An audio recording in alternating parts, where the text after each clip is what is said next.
Bonjour à tous, bienvenue dans cette vidéo consacrée aux représentations graphiques. Donc dans la vidéo précédente, on a vu comment on pouvait structurer les données, les regrouper, etc. Puis là, on va voir différentes manières de représenter graphiquement les données.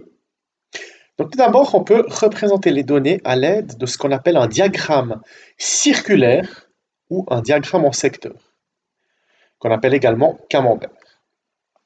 Donc en fait, si vous voulez, dans un diagramme circulaire, qu'est-ce qu'on a? Qu'est-ce qu'on fait? On représente la population totale par un disque et on le divise en tranches de façon proportionnelle aux effectifs des différentes modalités que peut prendre la variable statistique. Prenons un exemple. Donc on va reprendre l'exemple des exploitations agricoles. Donc si vous voulez, on va subdiviser notre disque en plusieurs tranches. Donc plus une tranche sera grande, plus ça voudra dire que l'effectif est élevé. Et ce qui va caractériser la taille d'une tranche, en fait, si vous voulez, c'est l'angle au centre. Donc pour le trouver, en fait, c'est rien d'autre qu'un problème de proportionnalité, c'est tout simple.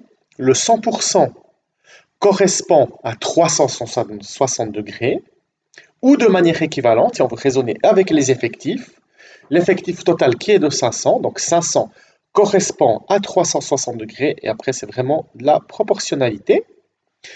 Donc, on va reprendre les données. Donc là, on avait les 6 classes avec les effectifs correspondants et les fréquences correspondantes. Donc, soit on fait de la proportionnalité en partant du principe que, si on fait les effectifs que 500 correspond à 360 degrés, et on se demande à combien de degrés correspond 48, ou de manière équivalente 9,6%, sachant que le 100% c'est 360 degrés, et il se trouve que c'est 34,56 degrés. Pour la deuxième classe, 44,64 degrés, etc. Donc on peut faire le diagramme suivant. Petite remarque, il existe également des diagrammes circulaires où on représente les choses non pas avec un disque entier mais un demi-disque. Donc ça se fait souvent lorsqu'on présente les résultats des élections législatives. Quand on, quand on veut représenter le nombre de sièges que chaque liste a obtenu. Donc voilà pour le diagramme circulaire. Donc maintenant pour l'exemple des employés, enfin de l'état relatif à l'état civil des employés d'une compagnie. Donc vous vous rappelez qu'on avait 4 modalités avec les effectifs et les fréquences qu'on avait calculées dans une précédente vidéo. Voici les angles et on peut faire le diagramme circulaire que voici. Donc là, à quoi ça sert ce diagramme? Ça sert à avoir plus qu'un effet visuel. Donc là, on voit qu'il y a beaucoup de gens mariés, pas mal de célibataires, peu de divorcés et très peu de veufs. Donc voilà.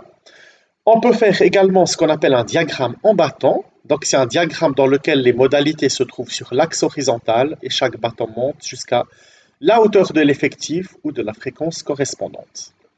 Donc dans l'exemple des employés, on avait nouveau ces modalités et les effectifs correspondants et on peut faire le diagramme en bâton que voici. Et avec ce diagramme en bâton, on peut y lire qu'il y a 20 personnes mariées, qu'il y avait 11 célibataires, etc. Dans l'exemple du nombre de personnes par ménage, on avait ces modalités pour ces effectifs et on peut faire le diagramme en bâton que voici, sur lequel on peut lire qu'il y a 5 ménages à une personne, 9 ménages à 2, 15 ménages à 3, etc. Maintenant, on va parler d'histogramme. Donc, si jamais, si vous voulez, c'est le pendant du diagramme en bâton, mais pour les variables statistiques qu'on a regroupées en classes. Parce que vous voyez, une chose importante dans un diagramme en bâton, c'est que les bâtons ne se touchent pas. Alors que dans un histogramme, en fait, si vous voulez, vous avez les bâtons qui vont se toucher cette fois. Donc en fait, si vous voulez, euh, pourquoi est-ce qu'on va faire toucher les bâtons? Parce que sur l'axe horizontal, on aura non pas les modalités qui seront des valeurs isolées, comme c'était le cas avant, mais ce sera remplacé par des classes. Donc, c'est un sens que les bâtons ici, ils vont se toucher. Donc maintenant, quand on fait un histogramme, en fait, il y a un piège que je vais vous présenter. Donc dans l'exemple des exploitations agricoles, vous vous rappelez que les classes, en fait, elles n'ont pas toutes la même amplitude. Parce que, en fait, certaines, donc les classes qui étaient situées aux extrémités, elles avaient une amplitude de 10 hectares et celle du milieu de 5 hectares. Et du coup, je vais vous montrer comment on va représenter, on va utiliser cet aspect pour représenter les choses correctement.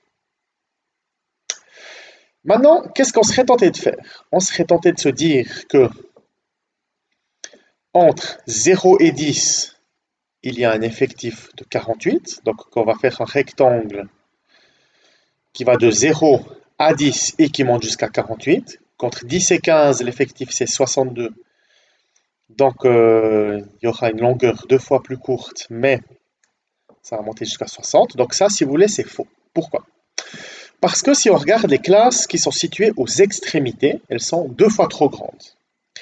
Donc, vous voyez que si on faisait monter ces classes deux fois trop grandes jusqu'à l'effectif correspondant, ben maintenant, imaginez que ce rectangle, on le coupe en deux.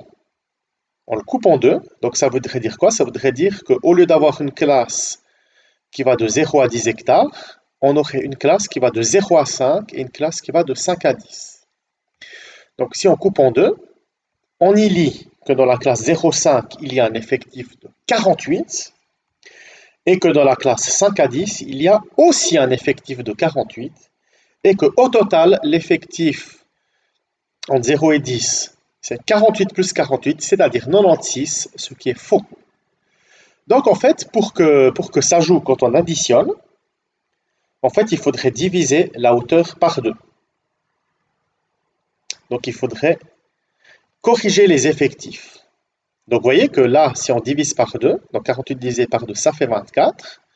Donc si on fait monter ce rectangle deux fois trop long jusqu'à 24, et puis qu'on le coupe en deux, ben, dans les deux classes qu'on a introduites, il y aurait un effectif de 24 entre 0 et 5 et de 24 entre 5 et 10. Et puis entre 0 et 10, il y a 24 plus 24, 48. Donc là, ça joue. Donc ce qu'il faut faire, c'est ce qu'on appelle rectifier les effectifs. Donc ça veut dire quoi? Ça veut dire les adapter. Donc là, il s'agit de diviser par les effectifs par 2. Donc plus généralement, bon là c'était gentil, mais imaginez qu'on ait non pas des classes de longueur 5 et de longueur 10, mais des classes de longueur 13 et des classes de longueur 17.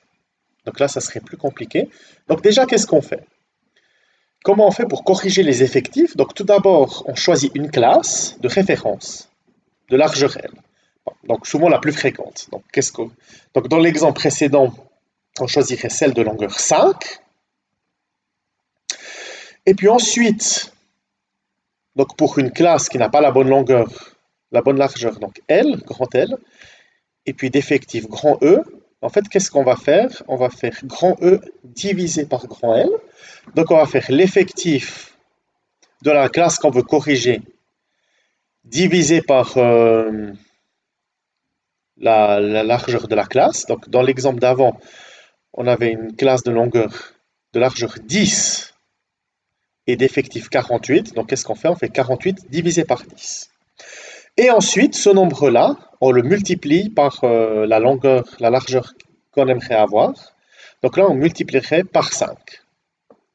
Après, l'effectif, c'est pas forcément un nombre entier, mais c'est pas grave, c'est juste pour que l'histogramme y soit correct. Donc dans l'exemple d'avant, bah, qu'est-ce qu'on fait? On calcule 48 divisé par 10, comme je l'ai dit, 4,8, et ensuite on multiplie par 5, parce qu'on aimerait convertir en classe de longueur 5, donc ça donne 24. C'était tout pour cette vidéo, et dans la prochaine vidéo, on va toujours parler de diagrammes, mais on va s'intéresser à des exemples concrets de diagrammes trompeurs ouf!